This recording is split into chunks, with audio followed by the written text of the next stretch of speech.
असद उमर साहब। अस्सलाम वालेकुम, बहुत बहुत शुक्रिया असद उमर साहब आपका। असद उमर साहब, भारत की जो सूरत हाल है, रोंगटे खड़े हो जाते हैं वो देख के। कुंभ के मेले की वजह से अब हालत वहाँ पर ये है कि हज़ारों की तादाद में रोज़ाना जो है लोग ज़िंदगी की बाजी वहाँ पर हार रहे हैं। और हमारे जहाँ जो सूरत हाल वर्स्ट हुई वो SOPs पर अमल दरामद ना करने की वजह से हुई। अब हमारे यहाँ भी जो ईद का त्यौहार आ रहा है, मार्केट्स खुली हैं, ऑल्दो आप लोगों ने टाइमिंग जो है वो 6 बजे तक की हुई हैं, लेकिन आपको नहीं लगता इस स्ट्रेटजी को दोबारा से देखने की ज़रूरत है? या तो मुकम्मल बाज़ार बंद होने चाहिए या ऐसा सिस्टम होना चाहिए कि लोगों में ये अफरा तफरी ना फैले कि 6 बजे या 5 बजे मार्केटें बंद हो जाएंगी तो एक ही दफ़ा सब जो है ना वो चले जाएं, रश हो जाएं और कोई SOPs का ख्याल ना रहे। अभी भी हम देख रहे हैं बहुत सी मार्केट्स में यही हाल है कि कोई SOPs पर अमल नहीं हो रहा है और इतना ज़्यादा रश होता है सिर्फ इस चक्कर में कि 6 बजे मार्केट्स बंद हो जा रही हैं। तो आपको नहीं लगता कि इस स्ट्रैटेजी को कहीं ना कहीं दोबारा देखने की ज़रूरत है, नज़रसानी करने की ज़रूरत है, या टाइमिंग्स या तो और ज़्यादा आप लोग इस पर देखें कि इसको बिल्कुल बंद करना है या टाइमिंग और बढ़ाने की ज़रूरत है? वो तनकीद तो जो भी आप फैसला करेंगे, तनकीद ना करवाने का आसान तरीन तरीका ये है फैसला ही ना करें, बेहतरीन ज़िंदगी गुजरेगी। अच्छा जी, देखें, पहले तो ये कि जो सूरत हाल है इस वक्त, क्या ये जो अगले हमारे पास 10-15 दिन आ रहे हैं, रमज़ान का जो आखिरी हिस्सा होता है, ख़ास तौर पे आखिरी अशरा जो होता है, उसके अंदर लोग शॉपिंग के लिए भी बेतहाशा निकलते हैं ईद की तैयारी के लिए, और उसके साथ ही इबादत के लिए भी एतकाफ़ पे लोग बैठ रहे होते हैं। तो ये बिल्कुल एक ऐसा पीरियड है कि जिसके अंदर अगर एहतियात ना हो तो उससे बहुत ज़्यादा नुकसान हो सकता है। इसका अंदाज़ा आप इससे लगा सकते हैं कि पिछले साल अगर मैं जाऊँ तो ईद से तकरीबन 15 दिन पहले जो है आपके कोई 400, 350, 400 लोग जो हैं क्रिटिकल केयर पेशेंट्स थे जो ऑक्सीजन के ऊपर थे पाकिस्तान के अस्पतालों के अंदर, कोरोना के मरीज़। और जून के दूसरे हफ्ते में ये तादाद बढ़कर 3400 पे पहुंच गई थी, यानी 3000 पेशेंट्स का इजाफा हुआ था सिर्फ उस एक महीने के अंदर अंदर, क्योंकि बड़ी तादाद में लोग बाहर निकले, बाज़ार सारे भर गए और ईद के वक्त जो है वो हज़ारों गाड़ियाँ पहुँच गई थी टूरिस्ट साइट्स के ऊपर। उस दफ़ा जब हम शुरू कर रहे थे, जब रमज़ान के वस्त में हम पहुँच रहे थे तो हमारे पास 350-400 लोग सिर्फ क्रिटिकल केयर पे थे। कल 4865 मरीज़ हमारे क्रिटिकल केयर के अंदर मौजूद थे। सो हम उस लेवल से को तकरीबन 4500 मरीज़ ज़्यादा से स्टार्ट करें, तो ये हमारे पास ऑप्शन ही नहीं है कि हम जो है पिछली दफ़ा जिस तरीके से हुआ उसको दोबारा मुतम्मिल कर सकें। अब आ जाए हिकमत अमली के ऊपर। आप बिल्कुल सही कह रही हैं, बाज़ारों के अंदर अभी भी हमें रश नज़र आ रहा है और SOP की कंप्लायंस में बेहतरी नज़र नहीं आई। हाँ। और इसी नहज पे पहुंचने के बाद फिर ये फैसला किया गया था कि सिविल इंतज़ामिया की मदद के लिए फ़ौज से भी दरख्वास्त की जाएगी। ज़्यादा डिसिप्लिन फोर्स है, लोग भी ज़रा ज़्यादा बात सुनते हैं, तो उनको इस्तेमाल किया जाएगा इन SOPs की कंप्लायंस करवाने के लिए। तो आज सुबह 6 बजे से जो है फ़ौज डिप्लॉय होना शुरू हो गई है, और जो 14-15 ज़्यादा अजला हैं जहाँ पे ज़्यादा पॉजिटिविटी है तो वहाँ पे उनकी प्रेजेंस आपको ज़्यादा नज़र आएगी।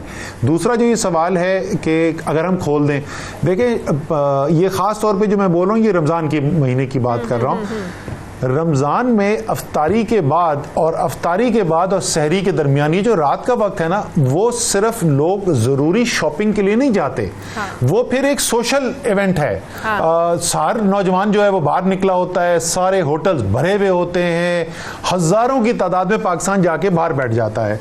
हम ये कह रहे हैं कि अगर आपको शॉपिंग करनी है ईद की या रोज़मर्रा ज़रूरी काम करना है तो रोज़ा रख के दोपहर को 2 बजे 3 बजे आप ज़रूरी काम के लिए तो जाएंगे, लेकिन आप घूमने फिरने के लिए नहीं जाएंगे रोज़ा रख के दोपहर के 3 बजे। तो कोशिश हम ये कर रहे हैं कि रिस्ट्रिक्ट किया जाए ताकि लोगों को ज़रूरी काम है वो भी चलता रहे और ये जो हज़ारों की तादाद में लोग बाहर निकले हुए होते हैं वो बंद किया जा सके। तो ये कोशिश कर रहे हैं चीज़ करने की। अच्छा, एक और अभी आपने बात की कि फ़ौज को इसलिए बुलाया गया कि डिसिप्लिन है, लोग इसकी बड़ी सुनते हैं। इस पर भी बड़ी तनकीद हो रही है आप लोगों पर कि क्या सिविल इदारे नाकाम हो गए हैं, एडमिनिस्ट्रेशन नाकाम हो गई है, पुलिस नाकाम हो गई है? क्या पुलिस की कोई वैल्यू नहीं है हमारी आवाम के आगे कि अगर पुलिस किसी को रोकती है, SOPs पर अमल दरामद करवाने के लिए इन्फोर्स करती है, तो उसकी बात कोई सुनेगा नहीं? हमारी पुलिस की इतनी भी वैल्यू नहीं है कि आम शहरी हमारी पुलिस की बात भी सुन सके? अच्छा, ये तो पाकिस्तान के 70 साल मसाइल का हल जो है वो तो NCOC के पास नहीं है। मैं ये ज़रूर कहूँगा, और मैंने बार बार पहले कहा है, सिविल इंतज़ामिया ने, हमारे chief secretaries, commissioners, DCs, police, इन्होंने ज़बरदस्त काम किया पिछले साल, बहुत ज़्यादा मेहनत की बेतहाशा। और ज़ाहिर है एक हद तक इस वबा के अंदर ख़तरा भी होता है, जब आप पब्लिक के साथ डील करते हैं, इतना ज़्यादा पब्लिक एक्सपोजर होता है तो आप ज़ाती तौर पे भी ख़तरा ले रहे होते हैं। और उसके बावजूद बेतहाशा मेहनत भी की और बेतहाशा अच्छा काम किया, और उसी की वजह से वो एक बहुत अहम उनसर था जिसकी वजह से हम वबा पे काबू पाने में कामयाब हुए। लेकिन अब सूरत हाल ये हो गई है कि अवाम ने अपने जहन में फ़ैसला कर लिया है कि ये कोरोना से मुझे कुछ होना नहीं, सिर्फ जिनके घरों में हो रहा है उनसे जाके पूछें कि कुछ होता है या नहीं होता। लेकिन मजमूई तौर पर अवाम जो है इसको संजीदा लेने को तैयार नहीं है। पुलिस जो है वो अपनी साड़ी पुलिस है, तो पुलिस को हम ज़्यादा, अगर हम खुद कन्विंस नहीं है कि कोई परेशानी है तो हम नहीं सुनते। तो इसलिए इस सब तमाम सूरत हाल को, और ये कोई लॉन्ग टर्म बात नहीं है, जैसे आपने और मैंने दोनों ने इस बात के ऊपर इस इम्पोर्टेंस को हाईलाइट किया कि जो अगले 15-18 दिन है ना, ये बहुत ही क्रिटिकल, क्योंकि हमारे वो साल के अंदर यही सबसे ज़्यादा रश वाला टाइम होता है। इसलिए हमने कहा कि इस वक्त हम रिस्क नहीं ले सकते। पाकिस्तान की पुलिस इंशाल्लाह ताला आइंदा और बहुत बेहतर होगी, बट फिलहाल हम फौज की मदद भी चाहते हैं। असद उमर साहब, मुझे बताइएगा अगर मैं गलत नहीं हूँ, जो नंबर्स हैं जनवरी में जो केसेस की रेशो थी पॉजिटिव केसेस की, वो थी 3%। अब हमारे पास जो ये अब के जो नंबर्स हैं, जो मुख्तलिफ सोर्सेज भी बताते हैं, 11 से 12% हो गई है, 4 गुना बढ़ गई हैं। अगर मैं आपसे ये पूछ पाऊँ कि हमसे गलतियाँ हुई कहाँ, पहली लहर पर जिस तरह काबू पाया गया, दूसरी लहर पर पाया गया, क्या बहुत ज़्यादा फिर बेहतियाती बरती गई? क्या आप लोगों ने जो इक़दामात किए थे पहली लहर के बाद, लॉकडाउन की जो आप लोगों की स्ट्रैटेजी थी, प्राइम मिनिस्टर साहब ने भी इसको बड़ा, उन पर तनकीद भी हुई, फिर लेकिन हमें इस पर कामयाबी भी हुई, फिर बाहर के लोगों ने भी बड़ा अप्रिशिएट किया कि हुकूमत पाकिस्तान ने जो इक़दामात किए हैं वो बाकी ममालिक को भी करने की ज़रूरत है, आप लोगों ने इसका क्रेडिट भी लिया। तो कहाँ से जो है ना वो बेहतियाती हुई पॉलिसीज़ में? लोगों की तरफ से तो हो ही रही है, लेकिन आप लोगों को इन्फोर्स करवाने में, या उस तरह की जो पहली लहर में आप लोगों ने इक़दामात किए थे वो लागू करने में आप लोग कितना जो है वो सुस्त रवि का सारा प्रोसेस रहा? गलतियाँ हुई कहाँ थी कि अगर वही इक़दामात हम अब उठा लेते तीसरी वेव के दौरान जो पहली और दूसरी लहर में आप लोगों ने उठाए, तो शायद ये हालात ना होते आज?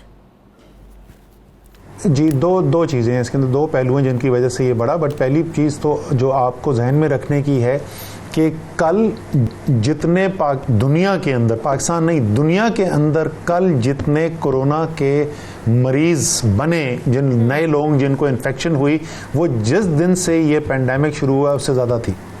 तो ये सिर्फ पाकिस्तान का मसला नहीं है, तमाम दुनिया के अंदर वबा का फैलाव इस वक्त उस लेवल पे पहुंचा हुआ है जहां पिछले पूरे साल नहीं था और इस साल के शुरू में भी नहीं था, पिछले साल की पीक पे भी नहीं पहुंचे थे। इस वक्त 8.5 पौने 9 लाख केस रोजाना दुनिया के अंदर रिपोर्ट हो रहे हैं। आप अपने खित्ते के अंदर देख लें, भारत में 3.5 लाख केस से ज़्यादा हो गया है।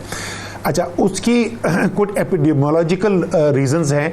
एक तो ये जो वायरसेस जो नए आए हैं, नई स्ट्रेन्स आई हैं, ब्राज़ील के अंदर बेतहाशा तबाही हुई, जो ब्राज़ीलियन स्ट्रेन आया, फिर साउथ अफ्रीकन स्ट्रेन की वजह से बहुत मुश्किलात पैदा हुई। हमारा खित्ता जो है वो यूके की स्ट्रेन से लपेट में आया, और एक जो बड़ी वजह बनी, और ये यूके स्ट्रेन जो है, जैसे मैं पहले भी एक्सप्लेन कर चुका हूँ, ये फैलता भी ज़्यादा आसानी से और मोहलक भी ज़्यादा है। तो एक तो ये वजह बनी कि जब वो यूके स्ट्रेन फैला इन ममालिक के अंदर, और दुनिया के अंदर दर्जनों ममालिक में फैल गया है, उसमें पाकिस्तान, बांग्लादेश और इंडिया भी शामिल है, तो उसकी वजह से केसेस बढ़ने शुरू हुए। और दूसरा, इसमें कोई शक नहीं जो आप बात कह रही हैं कि एहतियात जो है वो कम हो गई। अच्छा, क्या NCOC के कोई फैसले मुख्तलिफ थे?